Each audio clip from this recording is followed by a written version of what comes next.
Hi, my name is Dr. Padilla. I'm a professor in computer science and psychology, and I've been a faculty member for over 5 years. In this video, I want to help you go beyond the basics for your PhD interview and give you some advanced techniques to use in your interview that will help you stand out in the crowd. So the first thing that probably goes without saying is that you need to master the fundamentals.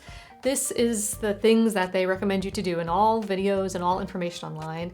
It's things like research the faculty member and know the type of work that they're doing, and have some questions prepared for those. Prepare answers to standard questions that almost everyone asks in these PhD interviews, and present yourself effectively, okay? Master all of that. I'm saying definitely do that. I'm gonna tell you the things that put you above other applicants who are also doing those types of preparation, okay? So make sure and do that, but I'm giving you advice on how to go above and beyond what everyone else is doing to make you stand out. Okay, so you really wanna stand out from the crowd, and one of the major ways you can do that is articulate a research vision, okay? And you might be saying, I don't have a research vision, I'm just starting out in my PhD career. I get that, so is everyone else.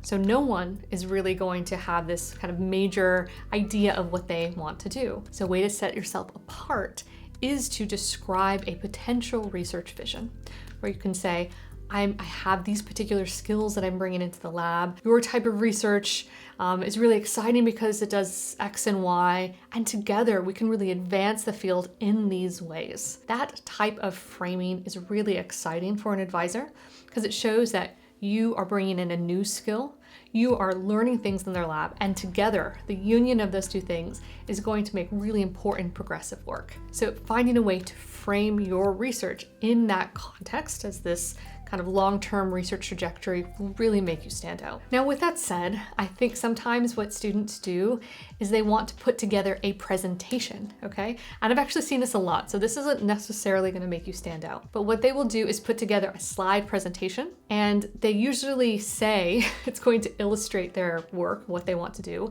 but almost all of the time when students do this, they're really just presenting one or two of their previous projects, okay? And that is fine for contexts that are not the interview itself. When you're first getting to know an advisor or you're just talking with them, definitely give them the presentation of your past work. But in the interview setting, they have a list of questions that they need to get through, and taking away 5-10 minutes to talk about in-depth elements of your project will break up the flow, okay? And it does this interesting thing that I see with students where it shifts their mind from having a conversation to presenting. And when people present, they're usually pretty bad at it.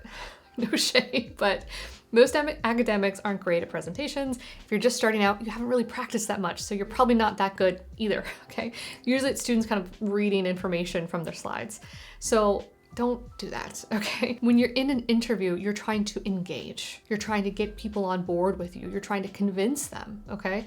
You don't need to read off slides. That's not going to help you necessarily. Another thing that could set you apart from other applicants is demonstrating your skills. This interesting thing happens for all applications, frankly, where people say they can do all of this stuff, right? But it's hard to know if people can actually do the things they have on their CV. So if there's an opportunity for you to demonstrate your ability to do something, that is phenomenal.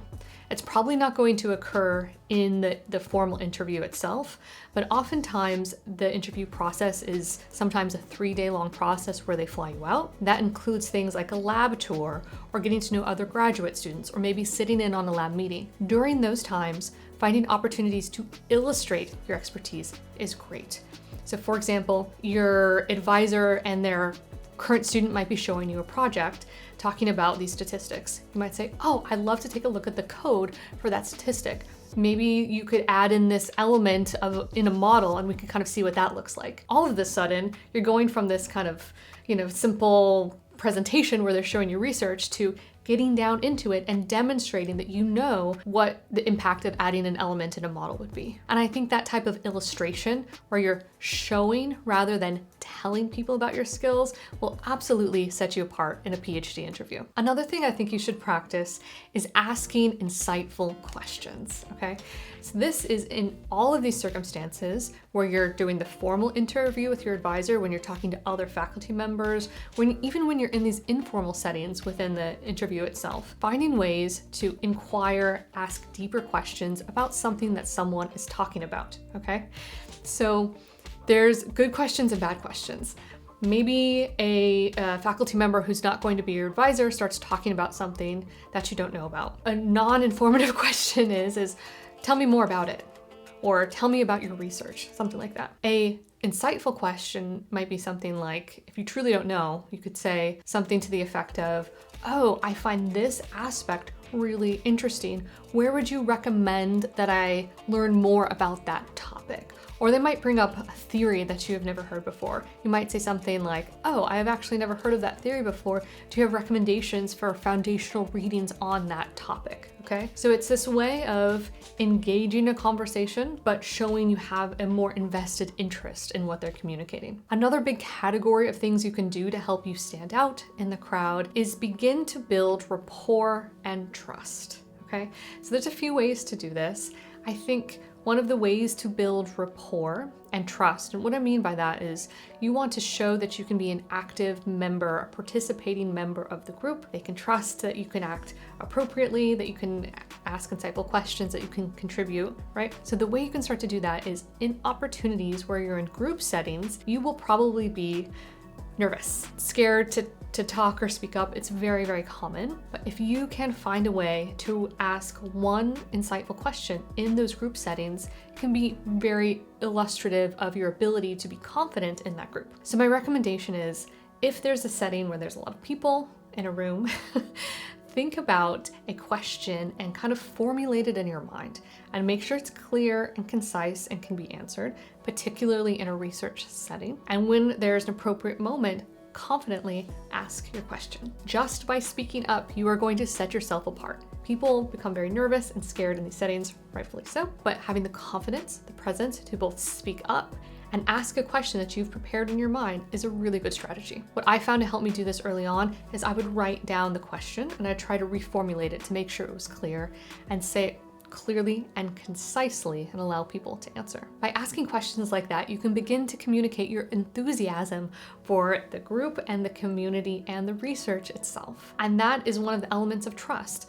The advisor needs to know that they can trust that you're gonna stick in this for the long term. So you need to communicate that you're enthusiastic, you're willing to engage mentally in what everyone is talking about. Like I mentioned before, these interviews can sometimes be longer periods of time, even 3 days. During that period of time, you will have formal activities where you are assigned to speak to certain people and informal opportunities to talk to people. You can set yourself apart by taking those informal opportunities and engaging specific people. In particular, you're gonna want to take every opportunity to talk to the person you're applying to work with because it helps you build rapport and it gives you more face time. People tend to like individuals who they know more about, frankly.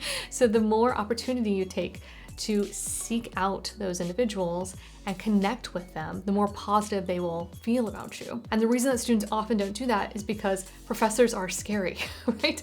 In these opportunities, it might be a dinner, for an example, where there's lots of faculty all talking, and it can just be scary to approach faculty members, even if you're applying to work with them. So you will set yourself apart if you can kind of confidently go, stand in the circle that they're talking to and ask them a few questions. That will absolutely set you apart as someone ready and comfortable and self-assured enough to be successful in the program. Along those same lines, another thing that can help you stand out is going above and beyond with your time. Usually, the in-person interviews are about a 3-day long period, maybe 2 days, and that usually is fully paid for, the travel, the housing, etc. You could set yourself apart by coming a day early, leaving a day late, and asking to spend some additional time with the lab. Now, they might not have the bandwidth to kind of formally make a whole schedule for you, but you could do things like sit in on their lab meetings. You can just ask to have a seat in the lab and see what it's like for a day. There are no rules stopping you from doing those extra types of things. And if you're already going out there, if you're already spending the time, you could consider setting yourself above other people by taking the initiative and trying to engage a little bit more than the other candidates might be engaging. All right, so let's talk about after the interview. It's very common to send a thank you note.